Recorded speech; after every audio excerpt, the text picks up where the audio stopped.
From the Weather NorCal Command Center, this is your Evening Update. Cascade Paint and Supply is Reading's oldest family-owned paint store, established in 1953. We are the largest Dunn Edwards dealer in the nation, and most of our products are made in the U.S. Our friendly and knowledgeable staff are ready to answer your questions and help you today. All right, here we go. It is Friday evening, getting ready for the weekend. You know, we're going to be looking at temperatures dropping and eventually a big change in our overall pattern, especially by the second half of the weekend and early next week. Here's what we expect here for tonight, though. Looking at a few clouds. Temperatures low to mid 40s in the valley and looks like in the mainly 30s for the higher elevations with low 40s for the coast. We get you out the door here for tomorrow morning, and we'll see some patchy fog, I'd say, for parts of the valley, along the coast, and even some of the higher elevations. And, you know, still some clouds coming on in advance of the next storm system that is approaching, but it's still going to be a while before it actually gets here. It's not really until Sunday that we will start to see some of that colder, more wet air begin to move on in. And looking at Futurecast, you can see that we do have those dry conditions for your Saturday. Now, we see a few showers trying to work their way into parts of Del Norte County tonight, tomorrow morning. But overall, I do expect mainly dry conditions. There are the clouds we will see tomorrow. Now, in advance of the storm, the rotation around that low, we may see a few weak disturbances kind of squeeze out a few light showers for parts of Northern California. But for the most part, it will be dry through the day on Saturday. All right, the ski park, they are hoping to open on Monday. That is their overall projection. Based on the forecast, it looks like we could get close to that. I don't anticipate a lot of snow on Sunday, but Monday will be the day that we really start to ramp up the amount of snow, and that continues into your Tuesday and even Wednesday. A couple of feet of snow is a very good possibility. So there you can see temperatures for your Saturday are going to be in the mid-50s, so cooler, but still dry, I think, pretty much across the board. Mid-50s for the coast and generally in the 40s and 50s for the higher elevations. So the wet weather will start on Sunday for most of us. We'll continue with that wet weather through at least Wednesday, maybe even lingering into Thursday, but I do expect a drier trend as we get towards the latter part of next week. When we take a look at the coast, you've got more rain also. It's going to continue all the way through Wednesday, and I think even some better chances for some of those lingering showers come Thursday, Friday. Now, another thing I want you to take note, look at those snow levels. They are getting a lot lower, and that's going to have an impact on your mountain travel, even as early as Sunday night and into Monday. So certainly a lot to monitor here very closely. So that's a look at your Krueger's Quickcast. Now, before we get into our deeper dive, here's what we're going to be talking about. Number one is that pattern change this weekend. Cooler but dry start to the weekend for your Saturday, and then that rain kicks in on Sunday. And it looks like snow levels starting off fairly high, 4,500, 5,000 feet or so. And then really start to lower on Monday and early next week, early Monday into Tuesday of next week, that is.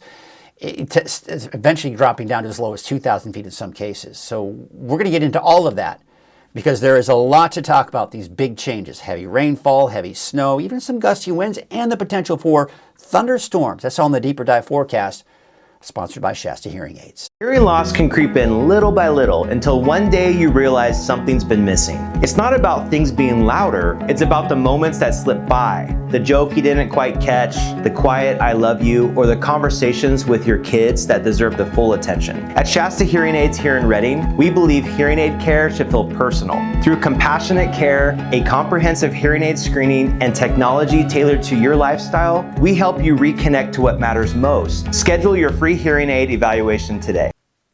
All right, so the satellite image is going to clearly show what's going on out there. All right, so this is the cloud cover that we've seen today, just some of those high and mid-level clouds. This right here, that's the cold air that's going to be moving in.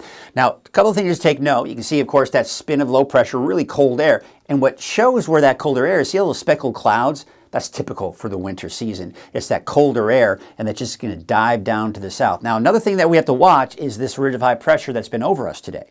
That's going to be slowly shifting eastward, and this should allow this colder, more unstable air to move in. But it's going to take a while. This is going to try to move in now, but what's going to happen is if that high pressure is in place, this is just going to dig more and more to the south. Now, as it does that, it's still going to be a cold source of air, but it will moderate a bit as it heads southward. So the initial first push of rain and snow, that snow level will be fairly high in comparison to what we will eventually see. And I think we'll start off around 4,500, 5,000 feet, maybe a little locally lower in some cases here. But eventually this cold surge of air is going to move in, and that's what's really going to lower those levels. So let's just start off by taking a look at the overall trend. So again, we've got this ridge of high pressure right here. You've got this trough, low pressure right here, colder air. All right, so as this high pressure shifts to the east, look what happens. See this low? It kind of stalls out a little bit. It's having a hard time really moving on in, but eventually it will by Sunday. That will then kind of take shape, and really that trough, all this colder air is pulling down into Northern California. So now we're getting that second and third surge of colder air coming in Monday and Tuesday and even Wednesday, and that's really going to lower those snow levels. Eventually, especially by the time we get to Tuesday and to Wednesday, down to about 2,000 feet for some of the lowest elevations.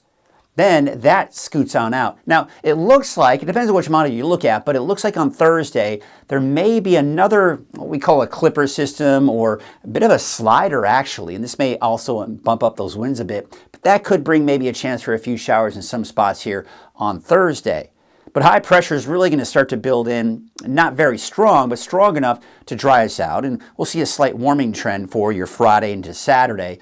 And we'll see what happens with this, if this will eventually kind of come down or not. But long range, it just looks like really as we go through next week, I'd say the main event is going to be Sunday, Monday, Tuesday, and then kind of starting to wrap itself up a little bit here for your Wednesday. But Wednesday should still be a little active as well. And thunderstorms are a possibility. Let's take a look at Futurecast. All right, so we take you into tonight, tomorrow.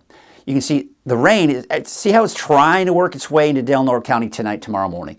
But at this point, I really wouldn't count on much, if anything. Now, in advance of this storm system, see the main band of rain, that's where the main storm system is, right? But in the flow around it, there are a couple of outliers, a little instability, if you will, that could, squeeze out a few light showers or sprinkles here and there. But overall, I just say Saturday is going to be a dry day. You'll just notice more clouds, and it will be cooler out there. So still another day to get out and enjoy this drier weather, because that's going to be changing by the time we get into Sunday. All right, so here's a look at Sunday morning, 8 a.m. There's all that much. So the main area of low pressure is off to our west, but the flow around that is having it all come up this way.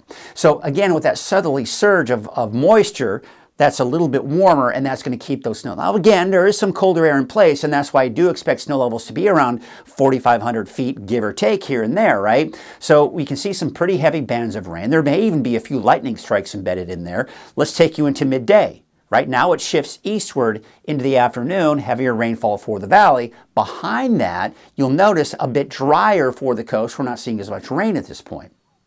Now we may see snow levels begin to drop behind this main front right here. And so starting off around 4,500 feet and maybe down to about 3,500 to 4,000 feet by the time we get into Sunday afternoon, Sunday evening, probably closer to the evening hours. Then you can see all that snow off to the east. Now look at Monday morning at 8 a.m. You're seeing the next surge of cold air begin to move in and instability, and we'll see those showers developing, and we could even see some embedded thunderstorms in there for pretty much the morning, midday, and even afternoon. Now at this point, I'd say snow levels are probably going to be somewhere around 2,500 to 3,000 feet. So places like Bernie, Mount Shasta City, you're seeing that snow as low as those areas as well. And of course, places like Chester, for example, also seeing that snow, and Alturas. Look at 5 p.m. on Monday. Now snow levels are probably dropping even more. Now at this point, we're going to get closer to that 2,000 foot range, and maybe even a little bit below that.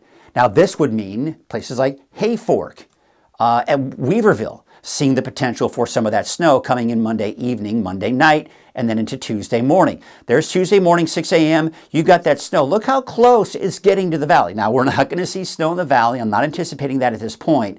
But again, some of those foothill locations, as low as 2,000, maybe even 1,500 feet is a possibility. But we're seeing a lot of snow here on the map, indicating that this is going to have a major impact on your travel, starting as early as Sunday night, but really conditions get worse and worse as that colder air begins to move in, especially by Monday night into Tuesday. So your Tuesday morning commute, I mean, we're talking about the potential of the closure of I-5. We're talking about chain requirements galore, west and east of I-5, looking at a very good possibility. So really something you're going to have to pay attention to if you do need to travel on Tuesday, especially in the mountains. There's Tuesday midday. Nice little batch of snow out towards places like Trinity County. So again, Hayfork, Weaverville, seeing that potential for some of that snow. And you can see some of the snow that we're seeing off to the east, Mount Shasta City as well. Rain, thunderstorms possibility along the coast. And yeah, even Tuesday afternoon, seeing that potential for those showers and thunderstorms for the valley. So rainfall estimates, you know, the model's still kind of a little bit all over the place with this, because earlier this morning, it was showing over 2 inches in Redding. Now it's showing only 1.5 inches, right? So it looks like 1.5 inches is kind of the average for the valley, and a little less than that, about 1 inch on average for the coast, and less as far as rain is concerned for the higher elevations, at least water equivalency. But you look at a different model, it's a bit more aggressive, right? More like 2 to 3 inches for the valley, and more like 2 inches to 2.5 inches for the coast. So I'm somewhere in between that, right? Maybe not quite 3 inches for Redding, but maybe 2.5 inches. And for places like the coast, maybe 1.5, 2 inches are a possibility. And we take a look at snow now, and this is where things get interesting. So 5 p.m. on Sunday, it wants to bring it down to as low as 3,500 feet. This might be overdoing it for Mount Shasta City. We'll see. But I'd say the ski park, 5,000. You know, and above, obviously you're seeing some of that decent snow. And Chester may see a little bit of snow as well. But Sunday is really not the big event when it comes to snow. But by Sunday night into Monday, you see it starts to pick up. Now snow levels are dropping even more. It wants to show a little bit of snow in Weaverville, Hayfork. I think that might be overdoing it, at least for Monday. But by Monday evening, Monday night, sure, a possibility. But yeah, I think Mount Shasta, Bernie, Shingletown, all seen that potential for snow, even on Monday evening. But I'd say that the snow levels are dropping through the day on Monday as that colder air continues to surge on in from the north. And I think Tuesday is really that day where we see some of the lowest snow levels. And you can see here it's picking up on maybe 1 inch or 2 or 3 towards places like Weaverville, Hayfork, Mount Shasta City. 4 to 8 inches, maybe more than that, quite honestly. And then you can see as you head over the Sierra, that's where we're really piling up that snow. Crescent City, all right, that might be overdoing it. But I'd say, you know, out towards Highway 199, certainly a possibility. Lakehead, look at that. We're getting some of those lower elevations, and you can see it is kind of trying to inch its way closer to the valley. But the valley at this point, I would not want to commit to talking about snow in the valley just yet. We'll have to kind of watch that. And if you're heading out to the Sierra, do note it's going to be a mess out there, especially Monday, Tuesday, and even into Wednesday. Look at this. I mean, you're talking several feet of snow in the Sierra. This is great news, right? This is good. We need to get that snowpack up. Not such great news if you need to travel in it. That is for sure. So the overall setup is, yes, there's the warmer air, here's the cold air. So see how the cold air kind of sits off to our west first.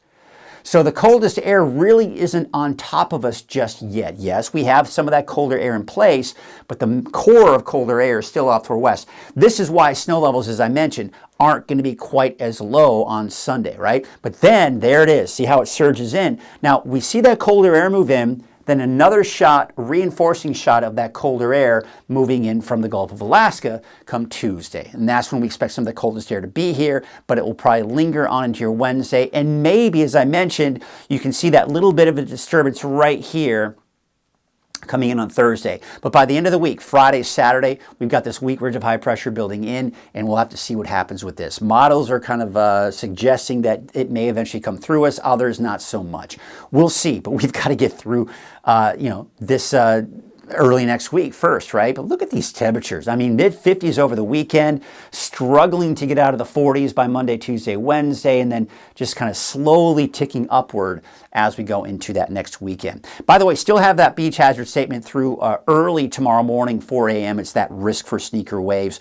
Wave heights are expected to drop a little bit here for your Saturday. It looks like they retreat a little bit on Sunday, and then we may start to see that kind of get a little bit worse again coming in as the storm systems begin to move move in Monday, Tuesday, Wednesday. All right, here is your neighborhood forecast, sponsored in part by Dignity Health. You've got those temperatures upper 40s to low 50s for Trinity County. It's going to be dry. Dry pretty much across the board, minus, again, some of these weak disturbances that may bring a stray sprinkle or light shower in some spots. But overall, it's a dry day for your Saturday. It's that wet weather coming in Sunday through Wednesday. Now, I'm still keeping a slight chance for showers for parts of the North Coast, inland, even Thursday, but chances will start to diminish as we get towards Friday, Saturday. Siskiyou County, snow levels eventually down to about 2,500 feet by Tuesday and Wednesday. Modoc County, you're dry tomorrow. Late in the day on Sunday, you're seeing that potential for some of those showers moving in. Same story for the Eastern Mountains. It's going to be late in the day Sunday, but eventually that's going to happen. And then we see those snow levels dropping for Monday, Tuesday, and Wednesday. Your valley neighborhood forecast to the south. Temperatures should be in the mid to upper 50s. We've got that rain Sunday. Could see some isolated thunderstorms in there and some gusty winds as well. Your 7-day forecast for Chico. Valentine's Day tomorrow. It's going to be dry, but a little cool, and then off and on rain through Wednesday, drying out by Thursday and Friday. Now we take it to the valley to the north. 55 degrees for Redding, Anderson, Cottonwood, Red Bluff. 50 for Whiskeytown, and 52 degrees for Lakehead. Let's look at that 7-day forecast for Redding. There you can see, of course, that off and on rain. Temperatures are going to be cool, only 49 on Tuesday, back in the low 50s by Wednesday, Thursday, and Friday. Well, I'm off for the weekend. Chase Wilson will be in giving you your forecast throughout the day on Saturday and Sunday. Keep in mind, though, I will be around. I am going to be monitoring things, especially as we go into your Sunday, and really starting to kind of ramp things up as we go into Monday. So be sure to keep checking in here at Weather NorCal throughout the weekend. Chase Wilson has you covered. And of course, I will keep an eye on things as well. Have yourselves a great night and an even better weekend. When you see flashing lights, someone's life depends on us. And while we're out helping crash victims, we need your help to keep us safe. Move over, slow down. It's the law. It protects everyone. Our crews are out here every day, keeping the roads safe for you and your family. We're often the last ones on scene, and we want to make it home safe too. Protect those who protect you. Slow down and move over.